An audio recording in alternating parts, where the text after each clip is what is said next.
오늘은 창세기 45장 말씀 여러분들과 함께 나누겠습니다. 요셉이 누리는 야곱의 축복. 여러분, 요셉 이야기가 생각보다 어렵습니다. 이제 오늘 설교를 들으면 아실 건데, 요셉의 스토리가 어려운 이유는 야곱과 요셉의 이야기가 겹쳐서 그래요. 제가 요셉의 이야기를 처음 할 때 그런 말 했죠. 요셉은 야곱과 하나로 생각해야 된다, 그렇게 말씀을 드렸어요. 그것을 기억하고 오늘 말씀을 들으면 왜 요셉이 누리는 야곱의 축복이 제목인지를 이해하실 수 있을 겁니다. 창세기 27장에 보면 이삭이 에서로 변장한 야곱이 가져온 별미를 먹고 야곱을 축복합니다. 이렇게 축복했어요. 창세기 27장 17절입니다. 그에게 축복하여 이르되 내 아들의 향취는 여호와께서 복 주신 밭의 향취로다. 하나님은 하늘의 이슬과 땅의 기름짐이며 풍성한 곡식과 포도주를 내게 주시기를 원하노라. 만민이 너를 섬기고 열국이 내게 굴복하리니 내가 형제들의 주가 되고 내 어머니 아들들이 내게 굴복하며 너를 저주하는 자는 저주를 받고 너를 축복하는 자는 복을 받기를 원하노라. 이러한 축복을 해요. 누구에게? 에서로 변장한 야곱에게. 그런데 얼마 있다가 진짜 에서가 별미를 만들어 이삭에게 가져왔을 때 이삭이 당황하면서 보인 반응이 이렇습니다. 창세기 27장 33절.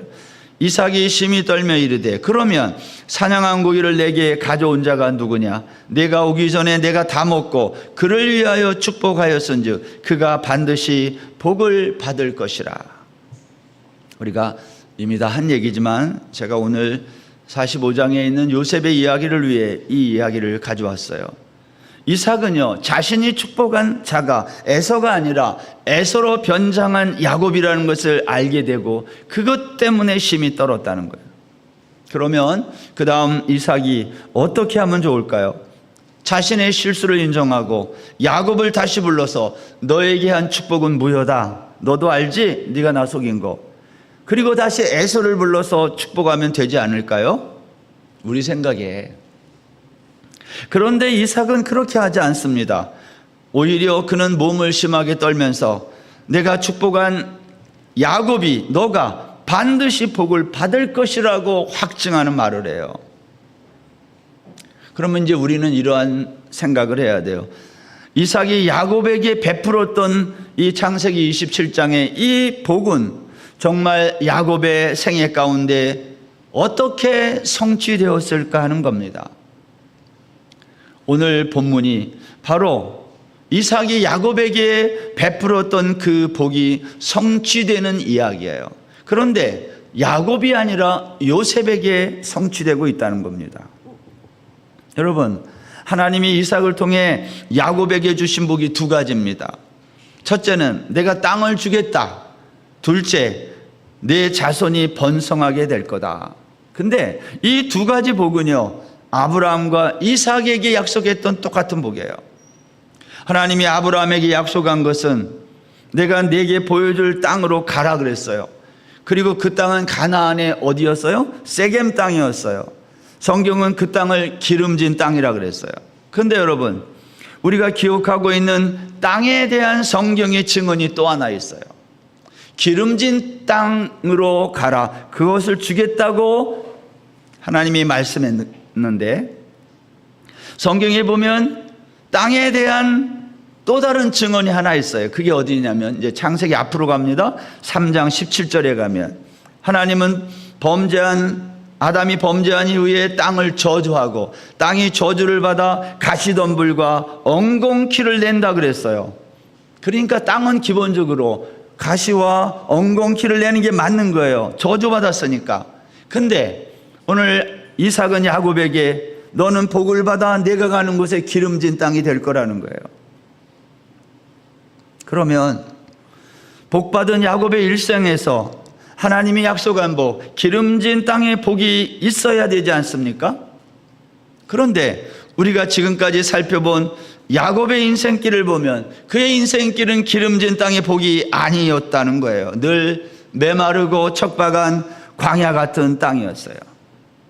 그러면 여러분, 야곱의 입장에서 야곱은 늘 무슨 생각을 했을까요? 나는 아버지로부터 기름진 땅의 복을 받았는데 그 복은 나에게 언제나 임할까? 이 생각을 하지 않을까요? 그런데 야곱이 늘 그렇게 생각했던 그 복이 지금 성취되고 있는 거예요. 18절 말씀, 오늘 18절 말씀 보면 이렇게 되어 있어요. 너희 아버지와 너희 가족을 이끌고 내게로 오라. 내가 너희에게 애굽의 좋은 땅을 주리니 너희가 나라의 기름진 것을 먹으리라. 요셉이 형들에게 말하는 거죠. 아버지와 가족을 다 이끌고 나한테 와라, 애굽으로. 그러면 내가 좋은 땅을 주고 너희가 나라의 기름진 것을 먹게 될 거다. 여러분, 이것은 이삭이 야곱에게 복을 약속한 지 53년이 되던 해에 이루어진 사건이에요. 우리가 성경에서 하나님이 약속한 복들이 이루어지는 내용 가운데 시간을 조금 더 거슬러 올라가면 창세기 9장에 가면 세상의 대홍수가 마친 다음 노아가 포도나무 농사를 졌어요. 포도 농사를. 그리고 수확을 하고 그 포도로 포도주를 만들어 그걸 마시고 취해서 어느 날 자기 집에서 벌거벗고 누웠을 때 노아의 아들 함이 이 광경을 보고 형제들에게 가서 아버지가 벌거벗고 누웠다고 조롱했어요. 노아가 술에서 깨어났어요. 아들 함이 자기가 벗고 잠자는 것을 형제들에게 조롱했다는 사실을 알고 나서 이렇게 말을 했어요. 창세기 9장입니다. 25절. 이에 이르되 가나안은 저주를 받아 그의 형제의 종들의 종이 되기를 원하노라 하고 또 이르되 셈의 하나님 여호와를 찬송하리로다. 가나안은 셈의 종이 되고. 여러분, 노아는 술에서 깬 다음에 함이 자신의 수치를 덮어주지 않고 드러낸 것을 알고 저주한 거예요. 근데 함을 저주하지 않고 함의 아들 가나안이 저주를 받아 셈의 종이 된다는 거예요. 왜 함이 아니고 가나안일까요? 오늘 본문이 그 이유를 밝히고 있어요. 창세기 45장은 노아의 이 예언이 성취되고 있는 장입니다. 여러분, 요셉은 셈의 후손이에요. 노아의 세 아들 중에 셈의 후손이 요셉이란 말입니다. 노아가 술에서 깨어난 다음 예언한 대로 가나안은 셈의 종이 된 거예요.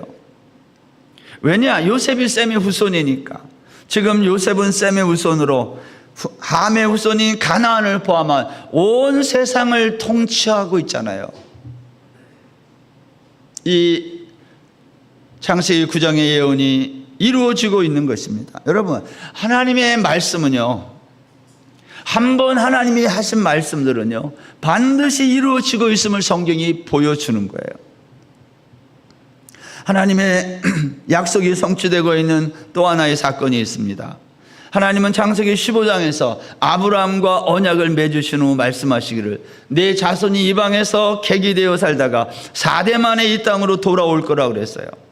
하나님이 아브라함과 맺은 언약은 아브라함과만 맺은 언약이 아니라 이삭, 야곱과도 맺은 언약이며 또한 이 땅의 모든 교회와 성도들과 맺은 언약이에요. 그런데 하나님과 언약을 맺은 사람들은 하나같이 나그네로 살았다는 거예요. 여러분, 지금 제가 오늘 설교 원고를 쓰면서 이제까지 들었던 설교의 내용들이 다 나오고 있음을 아셔야 돼요. 제가 다시 설명을 안 하고 그냥 단어만 나열하고 있어요. 여러분, 하나님의 약속을 받은 사람들이 하나같이 나그네였다는 걸 기억하세요. 나그네는 소수이며 힘이 없는 자를 뜻합니다. 하나님이 힘없는 소수, 이 땅에 나그네들과 왜 언약을 맺으셨을까요? 이유가 뭐예요? 왜 힘 있는 사람들과 언약을 맺지 않고 힘없는 나그네들과 하나님은 이렇게 약속을 맺으셨을까요? 그 이유는 하나님의 하나님 되심을 나타내기 위함이에요. 그리고 여기 아브라함과 이삭과 야곱을 잇는 또 한 사람이 여기 나타나요. 또 한 사람의 나그네, 그 사람이 요셉이에요. 우리는 지금 창세기의 마지막 인물 요셉에 와 있는데요. 그들은 전부 나그네였고 그 나그네의 마지막 인물로 요셉이 등장하고 있어요. 그러나 요셉은요, 야곱처럼 척박하고 메마른 광야 같은 삶을 산 것이 아니라 그는 하나님이 약속하신, 야곱에게 약속하신 기름진 땅의 복을 누리고 있다는 거예요. 그러나 이 기름진 땅의 복은 야곱이 받았어요. 요셉이 받은 적이 없어요. 근데 야곱이 받은 복을 지금 누리는 사람은 누구입니까? 요셉이에요. 그래서 야곱을 읽을 때 요셉이랑 같이 읽어야 된다, 제가 그 말씀을 드린 거예요. 야곱과 요셉은 같은 사람이에요, 우리 마음속에서는. 왜냐하면 우리 안에는 야곱도 살고 요셉도 살기 때문에 그래요. 그래서 우리가 성경을 읽을 때 야곱과 요셉을 한 사람으로 생각하며 읽으면 성경이 잘 이해가 돼요. 이제 똑같은 이야기들을 가지고 오늘 시편의 시인이 고백한 내용을 또 보겠습니다. 시편 105편입니다. 16절부터 18절. 그가 또 그 땅에 기근이 들게 하사 그들이 의지하고 있는 양식을 다 끊으셨도다. 그가 한 사람을 앞서 보내셨으며 요셉이 종으로 팔렸도다. 그의 발은 착고를 차고 그의 몸은 쇠사슬에 매였으니. 여러분, 시인은요, 그가 한 사람을 앞서 보냈다 했는데 여기서 그란 누구일까요? 하나님이 한 사람을 앞서 보냈는데 그 사람은 애굽 땅으로 팔려간 요셉입니다. 왜 요셉이 애굽으로 종으로 팔려갔습니까? 16절에 보면 그 이유가 나왔어요. 그 땅에 기근이 들었기 때문에. 여러분, 요셉이 애굽에 팔려간 이유를 그 땅에 기근이 들었기 때문이라는 거예요. 사실은 앞으로 그 땅에 기근이 들기 때문에 이렇게 말해야 되죠. 그러면 그 기근은 누가 보냈어요? 그 기근을 하나님이 보냈다는 거예요. 하나님은 왜 그 땅에 기근을 보내신 것일까요? 그 이유를 또 설명했어요. 뭐라고 그랬어요? 그 땅에 기근이 들게 한 것은 16절에서 그들이 의지하고 있는 양식을 다 끊기 위해서. 하나님은 사람들이 의지하고 있는 양식을 끊어버리기 위해서 그 땅에 기근을 보내셨다는 거예요. 성경에서 레위기 26장에 가면 칼, 연병, 기근, 이러한 것은 하나님이 내리시는 심판의 한 형태입니다.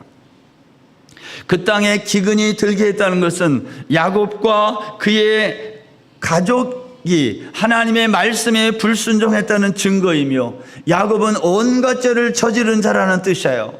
기근이 온 이유가.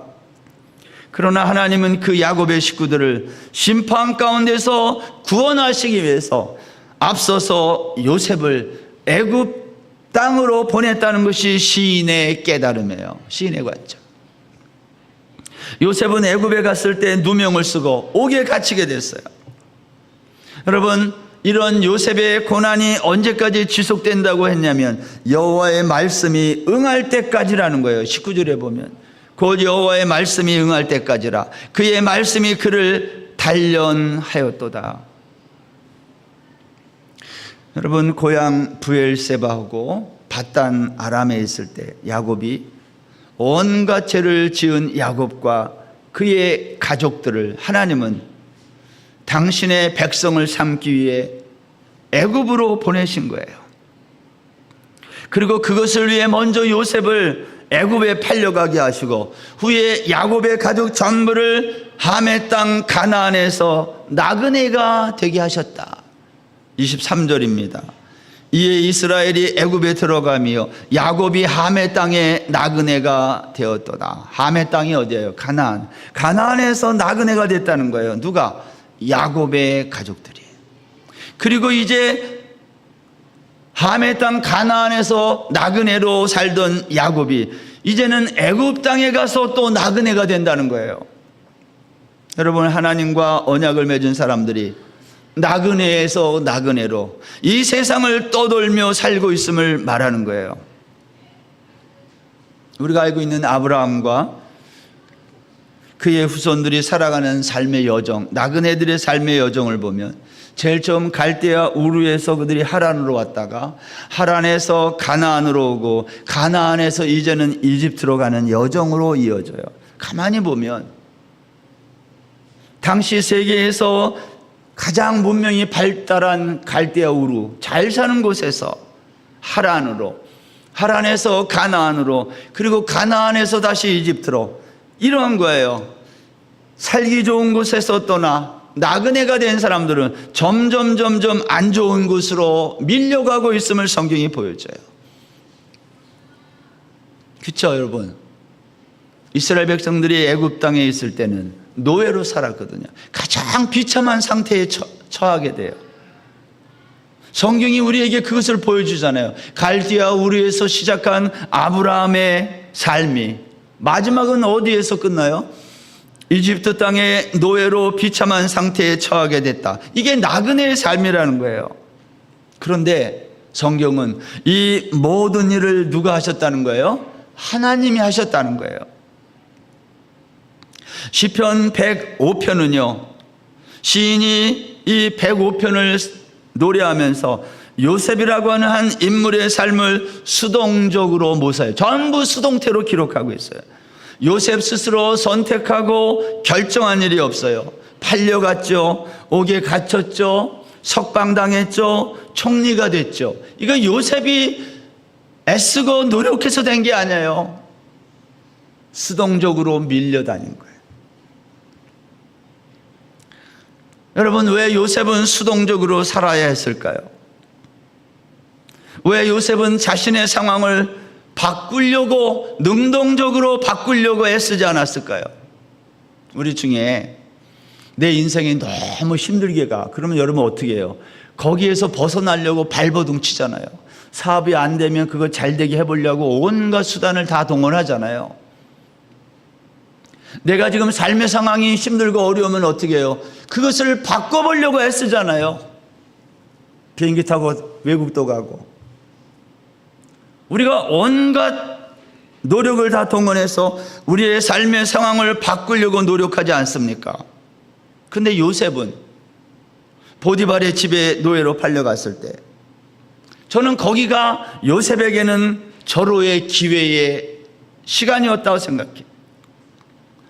보디발의 집에서 보디발의 아내의 여주인의 요청을 받았을 때에 조금 머리가 돌아가는 친구 같으면 그 청을 받아주고 거래를 했을지 몰라요. 그래, 내가 당신의 요구를 들어줄 테니 당신도 내 요청을 들어주라. 내가 지금 노예인데, 내가 여기 팔려왔는데 나 우리 고향으로 돌려보내줘라. 그럼 내가 너 요구를 들어줄게. 이렇게 거래할 수 있지 않아요? 이게 비즈니스 아닌가요? 근데 요셉은 자신에게 일어나는 이 모든 억울하고 속상한 어려운 상황들을 바꾸려 하지 않고 그대로 다 받아들였어요. 다른 말로 하면 요셉은 역사를 바꾸려고 하지 않았어요. 창세기 44장 마지막 부분에 보면, 지난 시간에 요셉은 유다의 변론을 듣다가 더 이상 감정, 정을 억제하지 못하고 큰 소리로 울기 시작했어요. 여러분, 유다가 한 변론의 요지가 뭐예요?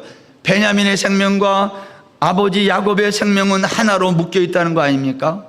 베냐민이 안 가면 아버지 야곱이 죽습니다. 대신 나를 인질로 잡고 나머지는 풀어 보내달라고 변론한 거 아닌가요?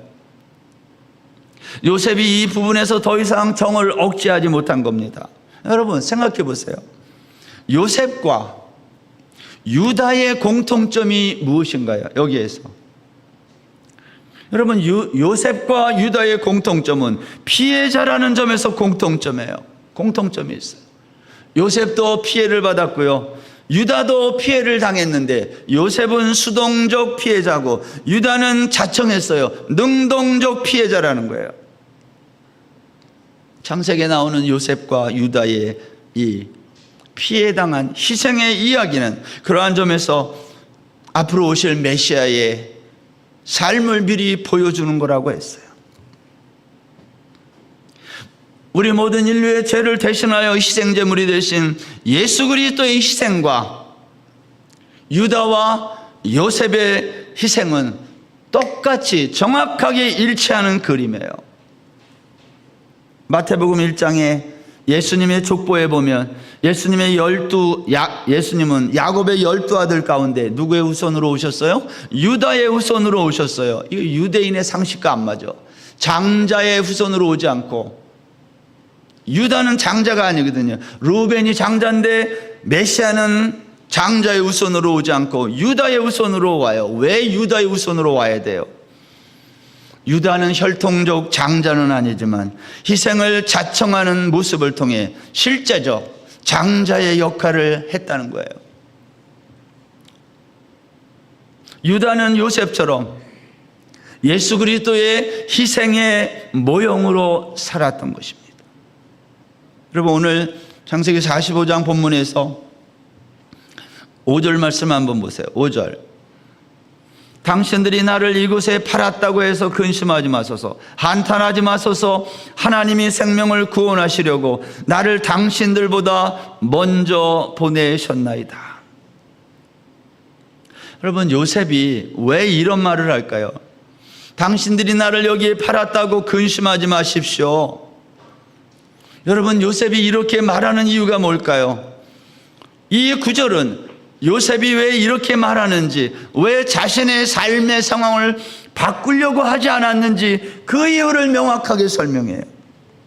내가 내 어려운 삶의 상황 속에서 빠져나가고 내가 어떻게든지 반전을 누리기 위해서 내가 애쓰지 않은 이유가 뭐냐, 그 이유를 설명하는 거예요. 그게 뭐예요?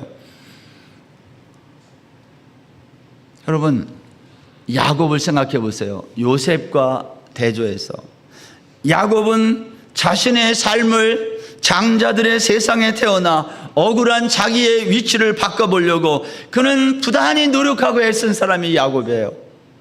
장자가 되려고 아버지를 속였어요. 자신의 꿈을 이루기 위해서 형 에서와 외삼촌 라반과 갈등한 사람이에요. 그러니까 야망이 있는 사람 옆에 있으면 주변 사람들이 힘들어요. 주변 사람들을 괴롭혀서 자기의 야망을 이루려고 하기 때문에 야곱이 그런 사람이었어요. 여러분, 야곱은 자신에게 주어진 불공평한 역사의 무대를 자기 중심의 무대로 만들기 위해, 성경이 뭐라고 그랬어요? 낮에는 더위와 싸우고 밤에는 추위를 무릅쓰며 눈 붙일 겨를도 없이 살았다는 거예요. 여기 앉아있는 우리 모두가 다 이렇게 살아왔어요. 야곱처럼. 그 결과가 뭐였다고요? 야복강을 건너기 전에 하나님이 야곱의 이 허리를 분질러 버린 거예요. 절뚝발이가 되게 했어요. 야곱은 그때부터 평생 절뚝발이로 살았다 그랬어요. 야곱은 함의 땅 가나안에 와서 절뚝이면서 나그네로 살았어요. 그렇게 열심히 살았는데 우리의 모습인 거예요. 그러나 요셉은 자신에게 주어진 역사의 무대를, 억울한 역사, 불공평한 역사를 한마디 불평 없이 그대로 받아들였어요. 하나님의 꿈을 받아들였고 형들의 미움을 받아들였으며 바로의 진위대장 보디발의 집에서 모든 수모와 어려움을 다 받아들였어요. 보디발 아내의 정을 들어주지 않아 모함을 받아 옥에 갇혔고 발에는 착고가 차였고 몸은 쇠사슬에 매이게 됐어요. 조금만 융통성이 있으면 이러지 않아도 되는데. 그러나 바로가 그를 석방하고 애굽의 총리의 자리에 앉혔어요. 그런데 여러분, 성경은 이 모든 일이 요셉 스스로 선택한 일이 아니라 요셉에게 닥친 일이라는 거예요. 자기는 가만히 상황을 받아들였다는 거예요. 근데 그 상황이란 전부가 억울하고 불의하고 그런 거예요.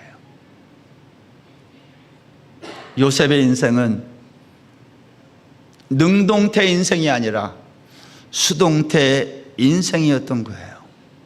하나님은 수동태 인생 요셉을 사용하신 거예요. 여러분, 이 말씀에 오해가 없기를 바랍니다. 그러니까 나는 그냥 가만히 있으면 하나님이 알아서 다 해주니까 지금부터 나 모르겠다, 그렇게 하라는 말이 아닙니다. 하나님이 우리 인생의 무대를 어떻게 인도하는지 그 방법을 보여주는 거예요. 오늘 본문 7절 8절 보세요. 하나님이 큰 구원으로 당신들의 생명을 보존하고 당신들의 후손을 세상에 두시려고 나를 당신들보다 먼저 보내셨나니 그런즉 나를 이리로 보낸 이는 당신들이 아니요 하나님이시라. 하나님이 나를 바로에게 아버지로 삼으시고 그 온 집의 주로 삼으시며 애굽 온 땅의 통치자로 삼으셨나이다. 이 전체 구절의 주어가 하나님이에요. 요셉은 자신을 이곳까지 인도하신 분이 하나님이라는 겁니다. 그러나 사실 요셉을 이곳에 노예로 팔아 보낸 자는 형들이었어요. 그럼에도 불구하고 요셉은 자신을 노예로 판 자가 형들이 아니라 하나님이라고 했어요. 더 놀라운 것은요, 자신을 바로의 아버지가 되게 하고 그 바로 집의 주로 삼고 애굽 온 땅의 통치자가 되게 하신 분도 하나님이라는 거예요. 이런 겁니다. 요셉은 역사의 주관자가 하나님이라는 확신이 있었던 사람이에요. 여러분은 역사의 주관자가 하나님이심을 믿습니까? 우리나라가 지금 미국과 관세 협상인지 이런 것 때문에 절절맨다고 뉴스가 계속 나오잖아요. 우리나라 이러다가 다 또 어떻게 되는 거 아닌가, 그러한 두려움도 우리에게 들리잖아요. 소식들이 자꾸. 여러분, 역사의 주관자가 하나님이라는 것을 확신하는 사람들은 그러한 뉴스를 들을 때마다 하나님을 바라보는 거예요. 상황을 보는 게 아니라고요. 여러분, 요셉은 역사의 주관자가 하나님이라고 확신했어요. 그러니까 그러한 요셉에게서 나오는 행동이, 그는 형들에게 복수할 마음도 없어요. 형들이 나를 보낸 게 노예로 판 게 아니니까.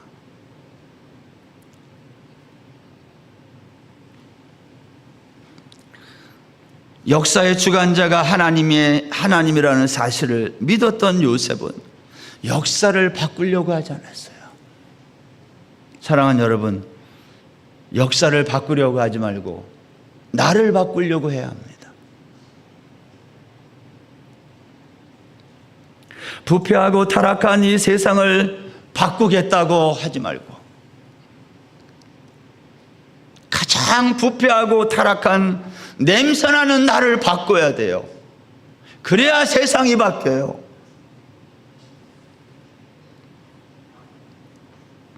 여러분, 나를 바꾸는 길은요, 나에게 다가오는 억울한 모든 역사를 받아들이는 거예요. 나에게 찾아오는 불의한 일들을 다 받아들이는 거예요.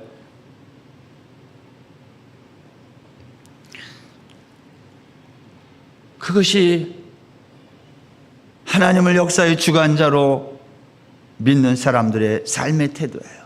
요셉이 그렇게 했다는 거예요.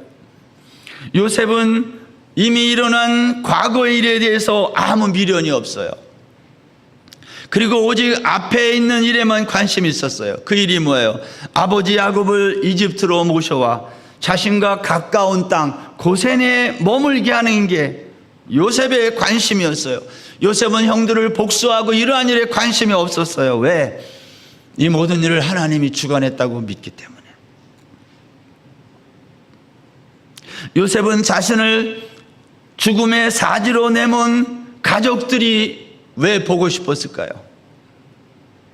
어떻게 이게 가능할까요? 여러분, 요셉의 이야기가 드라마라고 한다면 요셉의 드라마는 이 세상에서는 결코 볼 수 없는 드라마예요. 그래서 이 드라마는 하늘의 드라마예요. 여러분이 TV에서 많이 보는 드라마에는 나오지 않는 드라마, 하늘의 드라마.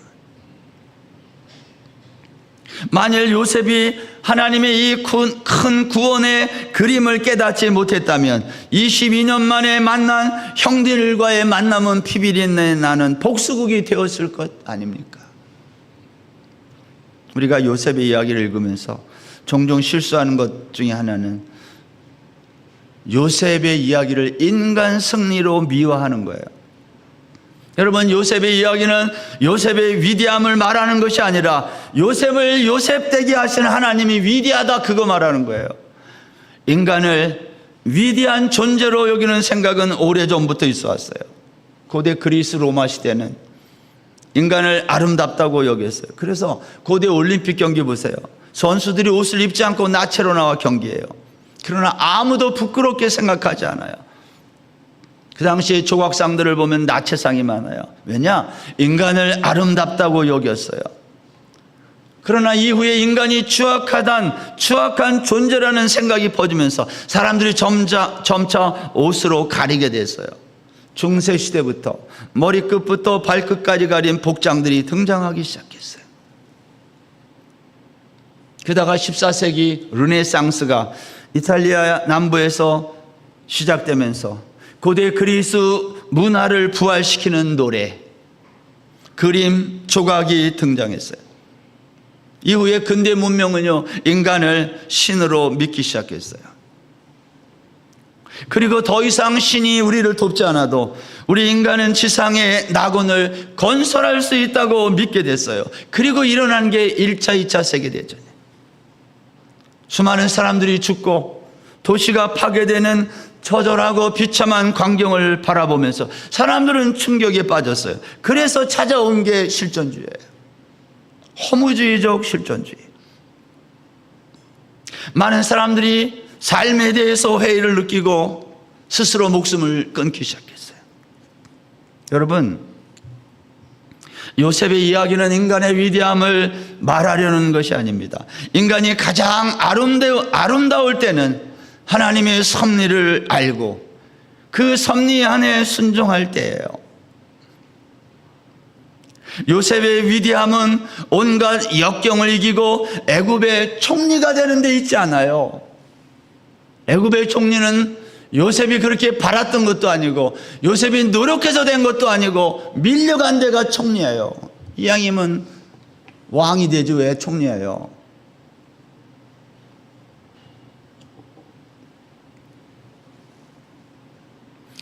요셉의 위대함은 22년 전 하나님이 자신에게 보여준 꿈을 통해 하나님의 뜻과 섭리 안에 머물렀다는 거예요. 여러분, 등산이라는 말이 있고요. 똑같은 말 같은데 입산이라는 단어가 등산한다, 입산한다. 산을 아는 사람들은 등산이라고 하지 않고 입산한다 그래요. 무슨 차이입니까? 입산이란 더 높은 곳을 정복하기 위해 경쟁하듯 올라가는 등산이 아니라 겸손한 마음으로 산속에 들어가 안긴다 그럴 때 입산이라 그래요. 요셉은 하나님의 큰 구원이라는 섭리 속으로 자기의 인생을 집어넣은 거예요. 입신이라고 그럴까? 자신의 인생을 집어넣은 거예요. 여러분, 오늘 본문 8절 말씀, 그런즉 나를 이리로 보낸 이는 당신들이 아니요 하나님이시라는 이 8절에 있는 말씀은 요셉이 깨달은 역사관이에요. 요셉은 이러한 역사관을 갖고 있어요. 16절 이하는 요셉이 깨달은 역사관을 바로와 그의 신하들이 증언한 거예요. 아, 요셉은 이런 역사관을 갖고 있구나. 16절 보세요. 요셉의 형들이 왔다는 소문이 바로의 궁에 들림에 바로와 그의 신하들이 기뻐하고 바로는 요셉에게 이르되 내 형들에게 명령하기를 너희는 이렇게 하여 너희 양식을 싣고 가서 가나안 땅에 이르거든 너희 아버지와 너희 가족을 이끌고 내게로 오라. 내가 너희에게 애굽의 좋은 땅을 주리니 너희가 나라의 기름진 것을 먹으리라. 여러분, 당시 세계 최고의 나라 이집트의 바로가 왜 요셉의 형들이 가족들이 왔다는 소문을 듣고 신하들과 함께 왜 이렇게 기뻐하고 좋아해요? 그리고 좋은 땅을 다 주겠다고 그러고 기름진 것을 먹게 해주겠다고 말해요. 왜 이렇게 말해요? 바로가 뭐가 아쉬워서?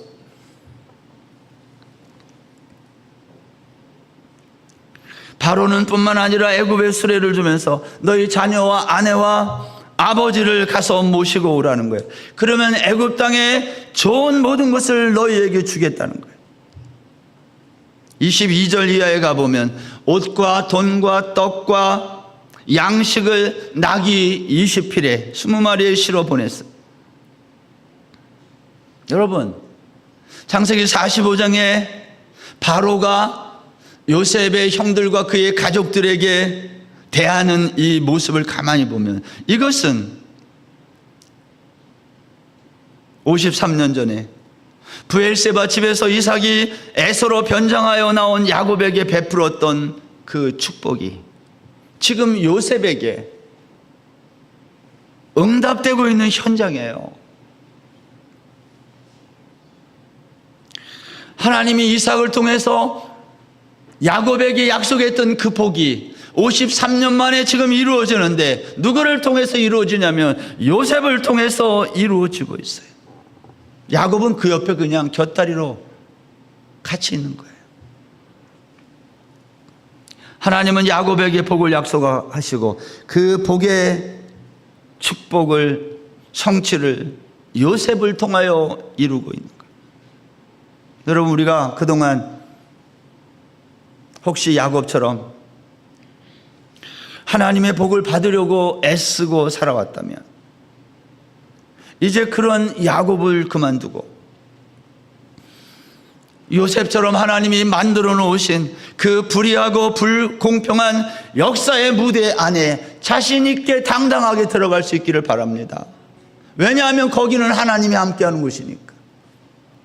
하나님은 하늘에만 있는 분이 아니라 이 역사를 만드셨기 때문에 이 역사의 무대에 불의하고 억울한 일을 당하는 우리와 함께하는 거예요. 그게 요셉의 형통이에요. 하나님, 내 주변은 깨끗하게 해주십시오. 그럼 죽어서 천국 가는 거예요. 하나님이 만들어 놓으신 그 불의하고 불공평한 역사의 무대 안에 하나님, 내가 안길 수 있도록 해주십시오. 그것을 받아들일 때 하나님은 그곳에서 야곱에게 약속하셨던 그 축복을 요셉을 통하여 이루시는 것처럼 우리에게 그 축복을 성취하시는 거예요. 여러분, 이번 한 주간도 하나님이 주신 이 약속의 말씀이 나를 통해서 나와 우리 가족과 내 주변 사람들에게 임하는 놀라운 은혜가 있기를 주의 이름으로 축원합니다.